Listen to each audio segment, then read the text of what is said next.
বন্ধুরা, আমার চ্যানেলে তোমাদের সকলকে স্বাগত।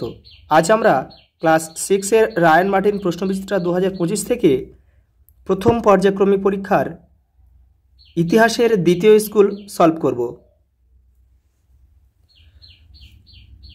প্রথম প্রশ্ন, আদিম মানুষের জীবনে প্রথম জরুরি আবিষ্কার ছিল অপশান এ আগুন। দ্বিতীয় প্রশ্ন, হরপ্পা সভ্যতার ঘরবাড়ি তৈরি হয়েছিল পোড়া ইট দিয়ে, অপশান বি।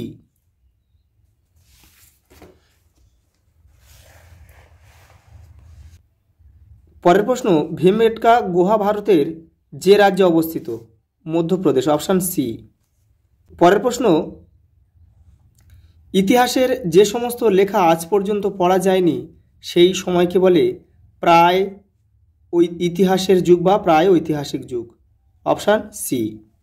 পরের প্রশ্ন, ভারতীয় উপমহাদেশে প্রথম গ্রামকেন্দ্রিক সভ্যতা হল অপশান এ সিন্ধু সভ্যতা। পরের প্রশ্ন, স্তম্ভ মেলাও। কর্ণাটক, উত্তর হবে হুনসগি। এই হুনসগির পাশে লিখতে হবে 1। এই হুনসগি হচ্ছে কর্ণাটকের একটা বিখ্যাত প্রত্নক্ষেত্র। কৃষিকাজ মানুষ শিখেছিল নতুন পাথরের যুগে, এখানে লিখতে হবে 2। আর হরপ্পার শিলমোহর পাওয়া গিয়েছিল মেসোপটেমিয়ায়, তাহলে এই মেসোপটেমিয়ার পাশে 3 লিখতে হবে। পরের প্রশ্ন, 3 দাগের মান 1। প্রথম প্রশ্ন হচ্ছে, মস্তিষ্কের আকার অনুযায়ী আদিম মানুষের ভাগগুলির নাম লেখো। তোমাদের টেক্সটের 18 নম্বর পেজে উত্তরটি রয়েছে। এই যে 18 নম্বর পেজে মূলত মস্তিষ্কের আকার থেকেই সেই ভাগাভাগি করা হয়। নামগুলো একটু দেখে নাও। প্রথমে আছে অস্ট্রালোপিথেকাস, দ্বিতীয় আছে এই যে হোমো হাবিলিস বা দক্ষ মানুষ, 3 নম্বরে রয়েছে দেখে নাও হোমো ইরেক্টাস বা সোজা হয়ে দাঁড়াতে পারা মানুষ, 4 নম্বরে রয়েছে হোমো স্যাপিয়েন্স বা বুদ্ধিমান মানুষ। পরের প্রশ্ন, আগুনের আবিষ্কারের 2টি সুবিধা লেখো। তোমাদের টেক্সটের 20 নম্বর পেজে উত্তরটি রয়েছে। এই যে টেক্সটের 20 নম্বর পেজে এই যে আগুনের ব্যবহার করার ফলে বেশ কিছু বদল দেখা যায়, এখানে অনেকগুলো রয়েছে। এখানে তোমরা পড়ে পড়ে এখান থেকে 2 বা 3টে উত্তর লিখে নেবে, হয়ে যাবে। পরের প্রশ্ন, একটি সভ্যতা হতে গেলে তার কি কি বৈশিষ্ট্য থাকা উচিত বলে তুমি মনে করো? সমাজ ব্যবস্থা, যোগাযোগ ব্যবস্থা, কৃষিকাজ, পশুপালন। যেহেতু মান 1 সেই জন্য এই কটা লিখলেই হয়ে যাবে। পরের প্রশ্ন, আদিম মানুষ যাযাবর ছিল কেন?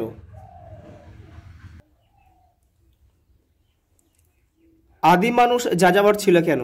আদিম মানুষ কৃষিকাজ জানত না, পশু শিকার করে জীবন ধারণ করত। তারা পশুপালনও করত, তাই খাদ্যের খোঁজে এক স্থান থেকে অন্য স্থানে ঘুরে বেড়াতো।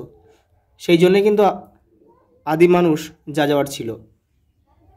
পরের প্রশ্ন, মেহেরগড় সভ্যতার সময় অনুযায়ী বিভিন্ন পর্যায়গুলি লেখো। এই যে দেখে নাও, মেহেরগড় সভ্যতার প্রথম সময় অনুযায়ী বিভিন্ন পর্যায়গুলি লেখো।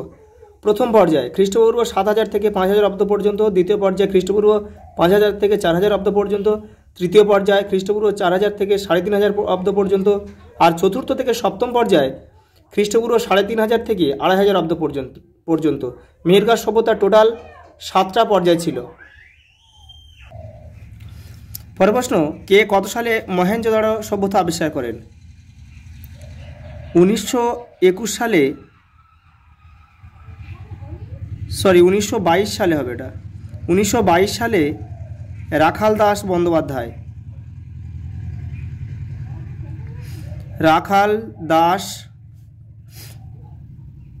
বন্দ্যোপাধ্যায়। হরপ্পা সভ্যতা কত দূর পর্যন্ত বিস্তৃত ছিল? পরের প্রশ্ন, এই যে দেখতে পাচ্ছ হরপ্পা সভ্যতার বিস্তার লেখো। উত্তরে জম্মুর মান্ডা থেকে দক্ষিণে মহারাষ্ট্রের দৈমাবাদ পর্যন্ত 1600 কিলোমিটার এবং পশ্চিমে পাকিস্তানের বেলুচিস্তান থেকে পূর্বে উত্তরপ্রদেশের আলমগীর পর্যন্ত 1100 কিলোমিটার পর্যন্ত বিস্তৃত ছিল। পরের প্রশ্ন 5 দাগের মান 3-এর ভীমবেটকার গুহচিত্র সম্পর্কে যা জানো লেখো, পেজ 21। তোমাদের টেক্সটের পেজ 21-এ কিন্তু উত্তরটা পেয়ে যাবে।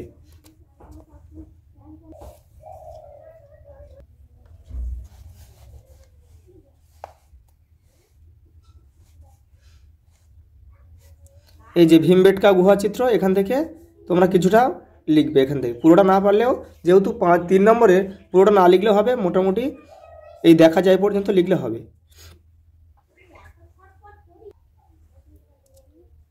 পরের প্রশ্ন, হরপ্পা ধর্মীয় জীবন কেমন ছিল? তোমাদের টেক্সটের 41 নম্বর পেজে উত্তরটি রয়েছে।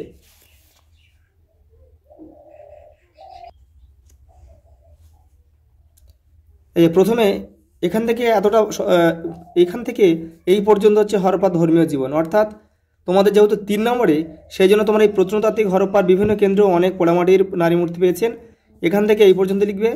তারপরের স্টেপে হরপ্পার মানুষ নানা রকম জীবজন্তু গাছপালার পুজো করতে, এখান থেকে এই ষাঁড়ের পুজো হতো পর্যন্ত লিখলে হয়ে যাবে। 6 দাগের মান 5, যে কোনো একটা লিখতে হবে। 1 দাগে বলেছে প্রাচীন ভারতীয় উপমহাদেশে আদিম মানুষের জীবন কেমন ছিল আলোচনা করো। তোমাদের টেক্সটের 20 নম্বর পেজে উত্তরটি রয়েছে।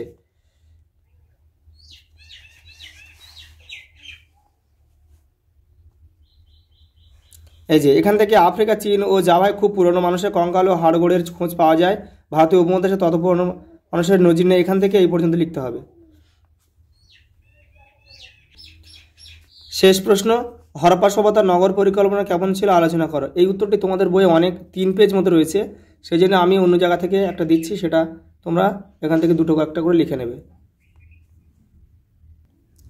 এই যে হরপ্পা সভ্যতার নগর পরিকল্পনা, নগরের বৈশিষ্ট্য 4টে আছে, তোমরা এখান থেকে যে কোনো একটা বা দুটো লিখলে।